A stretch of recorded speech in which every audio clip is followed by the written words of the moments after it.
Howdy, it's Kyle counting down the national park quarters for the 50 states and U.S. territories. And these aren't the quarters that came out in the early 2000s, the one where each state got a special one. These are the ones that have been coming out since 2010, the America the Beautiful National Park quarters that are finishing up in February 2021. So if you're like me, each time you see a new one, you've been collecting it. But if you're also like me, half the time you see them and you're like, what is this? Is this a national park? I've never even heard of this. Why is this on a quarter? So it turns out each state gets their own national park quarter, whether or not they have 10 national parks or none. So some of them have national historic sites, other things that aren't typical national parks. So in this video, I'm going to be counting down the 50 states as well as the U.S. territories. There isn't much space on a quarter, so if you're having to use that much room for text, that isn't a good thing. And also, there were already a bunch of people west of the Cumberland Gap at the time American settlers got there, but most importantly, Kentucky is home to the world's longest cave, so Mammoth Cave would have been a much more appropriate national park quarter for Kentucky. Really? This site gets its own quarter? It has to say a national park for art because nobody knows what this place is, but at least it does look kind of cool. This is another head scratcher as to how it got a quarter. It's just too long of a name, there's too much text on it, and what it represents isn't really a major deal for the national park system. I really wish Mississippi would just get over the whole Civil War thing. We get it, guys, you were part of the Confederacy, but there are many other sites in the state that could have been used for a quarter, specifically Gulf Islands National Seashore. I kind of like the symbolism of this one with the ears of corn, but what this represents is the Homestead Act, which is where a bunch of people from the eastern U.S. took land in the west to make a homestead on it, but that's kind of the antithesis of national parks. This quarter references the naval victory at the Battle of Lake Erie in the War of 1812, but there are two problems with that. One, we lost the war, so it's celebrating a victory in a battle in a war that we lost, but two, Ohio is home to Cuyahoga Valley National Park, which is a very nice outdoor scenic area, and that would have been a better national park quarter for Ohio. Of all the things that Texas could have chosen, they chose this. They've got Big Bend, Guadalupe Mountains, Padre Island National Seashore, a lot of good choices, but the history of the missions is kind of dubious and not at all the best choice for a national park quarter for Texas. This is another one where it's like, what? How did this get onto a national park quarter? And yes, it references a very important time in U.S. textile history, but come on, this can't be a national park quarter. This references, of course, one of the most important moments in U.S. history, but at the same time, the quarter doesn't look all that great. The text and the photo look kind of weird, and it represents the right location, but New York could have done better with it. I like hot springs. It's basically a bunch of hotels and spas sitting on top of natural hot springs, but this quarter doesn't do a very good job of depicting what it actually is. It's kind of hard to tell what it's showing. Guys, wait a minute. Did you guys not coordinate on this? So obviously these three look pretty similar, but I'm going to rank Georgia the lowest of the three. Georgia had other options, including the Okefenokee Swamp, but went with the Cumberland Island and also went with a depiction that is pretty similar to these other states. Florida's and Delaware are both very similar, but I'm going to rank Florida's lower because although Everglades is the right spot to show for Florida, they could have shown flamingos or gators or something else besides a bird that's going to be in other states as well. So by default, Delaware wins the competition of quarters depicting a shorebird. But let's be honest, it's Delaware. What else were they going to show? So now it's Rhode Island's turn to put a bird on a national park quarter, but just like Delaware, there really isn't much else to choose from for Rhode Island, and this is what you get. Obviously, Louisiana didn't want to be left out of the whole bird on a quarter thing, so at least with them, you get a turkey, and it does depict a pretty cool national forest in the state. Here's another flying animal on a quarter. This time, it's a butterfly, but Tallgrass Prairie is a really nice spot, although I wish they would have shown a sunflower field on the quarter as Kansas is the sunflower state. Pennsylvania can get away with referencing the Civil War much more easily than Mississippi, being that they aren't obsessed with it and aren't still bitter about it. However, being that Pennsylvania is the home of Independence National Park in Philadelphia, I think that would have been a better choice for the quarter. This quarter references the battle in which the British Navy bombarded Fort Moultrie in South Carolina, but they used palmetto trees to kind of soften the blow of the cannon fire. That's kind of how South Carolina got its flag, the palmetto flag, with the crescent moon. This is the very last quarter to be added to the series, and it does depict a pretty cool scene, although I think it would look better without the extra text, they fought two wars. Although West Virginia's most prominent natural site is the New River Gorge, I think this makes for a better quarter for them, being that the state became a state during the Civil War because it didn't want to be part of a slave state, and John Brown's raid in Harper's Ferry is one of the biggest moments in the abolitionist movement. I think this is a much better Revolutionary War depiction than the one for New York, and it references the pretty important Illinois campaign in the wild woods of the western U.S., Illinois, and Indiana during the 1780s. I do like the unique depiction of Mount Rushmore on this quarter. However, South Dakota uses Mount Rushmore for everything. It's on their welcome sign, it's their state nickname, it's on their license plate. So I think this would have been a good opportunity to use Badlands National Park to show there's something else in the state besides Mount Rushmore. This depicts a memorial in the Mariana Islands that honors people that were killed during the Pacific Campaign of World War II. So a lot of Americans don't know what the Northern Mariana Islands are, but they are a U.S. territory way out in the Pacific. This quarter honors one of the leaders in the anti-slavery movement in the 19th century. Right now, there's a movement in D.C. to possibly gain statehood, and if it were to become a state, it would be called the Douglas Commonwealth, named after Frederick Douglass, but also able to keep the D.C. letters.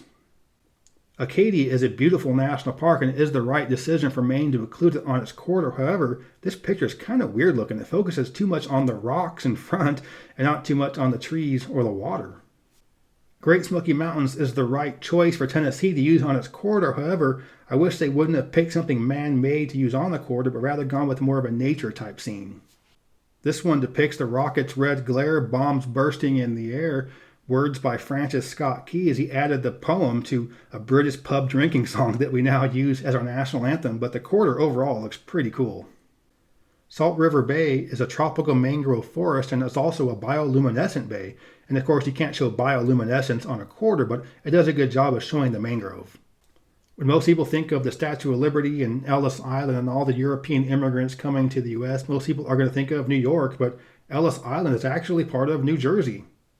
There are a lot of areas with a large number of mounds created by indigenous people a long time ago all throughout the Midwest. And although the quarter looks kind of weird, this is what the mounds look like. They're meant to depict animals. So that's not the first thing you think of when you think of Iowa, which is why I like this quarter. Chickasaw National Recreation Area is a really nice spot in southeastern Oklahoma. It's got some beautiful woods and rivers, but I wish the quarter itself depicted more of the natural scenery as opposed to this pretty cool old bridge, but it is a very beautiful natural area. Shawnee National Forest in southern Illinois is a really nice spot that you wouldn't expect to find in a prairie state like Illinois. So I'm really glad they went with this because there's so much stuff with Abraham Lincoln they could have gone with, but to show something that highlights natural scenery in Illinois is pretty cool. I love Utah, I love the national parks, and I love arches, but they've used this same scene for so many different things. It's been on their welcome signs and their license plates. So with so many national parks, I wish they would have went with something else like, say, Bryce Canyon, which you don't hear about as much. This is a nice looking quarter, and I really like the Blue Ridge Parkway, but North Carolina had to know that Tennessee was going to go with Great Smoky Mountains, so I wish they would have went with something else like, say, Cape Hatteras on the coast, because there really isn't much ocean-type stuff depicted on these quarters. This is the first of three pretty similar ones that are not quite as similar as the shorebird ones before, but do depict an iconic animal in front of a gorgeous mountain scene, and this is a really good one for Olympic. I'm going to rate Montana as just ahead of Washington, even though it shows kind of the same thing, but I really like mountain goats, and really, how often do you get to see one depicted? And the third one in that same category shows a bighorn sheep in Denali, which is really cool as well, so I like these iconic animals in front of gorgeous mountain scenes. Kind of like Utah's, this is a very nice looking quarter, but also like Utah, they use Yosemite for a lot of their state symbol stuff. So California's regular quarter was John Muir standing in Yosemite Valley, so there are so many national parks in the state, they could have chosen a different one. Great Basin is a lightly visited national park in the middle of nowhere, Nevada, and this quarter depicts bristlecone pine that you'll see quite often throughout the park. Although if you didn't know it was supposed to depict a bristlecone pine, it might be difficult to tell. I like how Oregon didn't put an animal in front of its mountain scene, just kind of shows a simple, classy photo of the highest point in their state, the active volcano, Mount Hood. I think Guam's is the best quarter for all of the National Historic Parks. This depicts obviously a very important time in U.S. history, and just a really cool way of showing the battle. The Ozark Riverways are a really nice spot. I've been canoeing down the Current River. One thing I like about this quarter is how the water is kind of textured and it just gives it a really nice look, and the overall scene is depicted very well. I think this quarter does the bird on a water scene much better than the shorebirds I showed previously. With Minnesota being right there on the border with Canada, it's pretty fitting that their state quarter looks kind of like a Canadian dollar, the loonie. This is fairly similar to Oregon, just a mountain scene without any animals in front of it, but I think it looks a little better for two reasons. One, you got the trees on the side, but also because most people don't think of New Hampshire having big, high mountains, but White Mountain is pretty high, and it's also got some of the worst weather in the world. I like this one for two big reasons. One, it shows something you don't think of when you first think of Colorado, but it also shows a pretty neat scene of an indigenous father playing with his son or daughter in the sand dunes. So that's kind of like what we do nowadays, but just going on over 1,000 years ago. New Mexico has a lot of great nature and scenery national parks, including Carlsbad Caverns, but I think they kind of did have to go with something highlighting its indigenous heritage. There are a lot of ancient indigenous sites in the Four Corners area of the Colorado Plateau, but this is the only quarter that depicts any of it. This is a pretty simple depiction of animals on a quarter, including yet another bird, but what I like about this one is that it shows tropical animals. And who doesn't like to see big, bright birds and amphibians? And another one that depicts flying animals, but yet these are the best flying animals on Earth. And these aren't the cute little flying mice kind of bats you see throughout the contiguous U.S. These are giant crow-sized fruit bats. So I got to give some love to a place that gives love to bats. I like how River of No Return, it shows somebody rowing a boat down the river. And let's be honest, for central Idaho in the middle of nowhere, you probably are going to get lost and you probably aren't going to return. I love how this depicts something you don't think of when you first think of Michigan. And Pictured Rocks is a gorgeous spot along the shores of Lake Superior, so you might not think that Michigan looks like this, but Pictured Rocks does. Arizona uses the Grand Canyon for a lot of its stuff, kind of like how South Dakota, Utah, and California use their main national parks for a lot of their stuff too. However, this still looks really cool. I like how it shows the canyon from the bottom and not from a typical viewpoint at the top. This is a really nice scene that shows Teddy Roosevelt enjoying this wonderful national park, and him visiting this place is what changed his tune in terms of conservation, so that's a good thing. Because if it weren't for him, we wouldn't be seeing any of these quarters. I love the simple inclusion of a hiker for this scene because in the end, for me, that's what national parks are. They're a place to go visit, place to explore, and in this case, a place to go hiking. So this combines what I like about Michigan's and Virginia's in the same one. It highlights somewhere you don't think of when you first think of Wisconsin, and just the simple inclusion of a kayaker kind of goes to show that these are places you go to visit, to explore or hike, or in this case, to paddle. And no quarter does the iconic animal in front of a gorgeous scene as well as this one.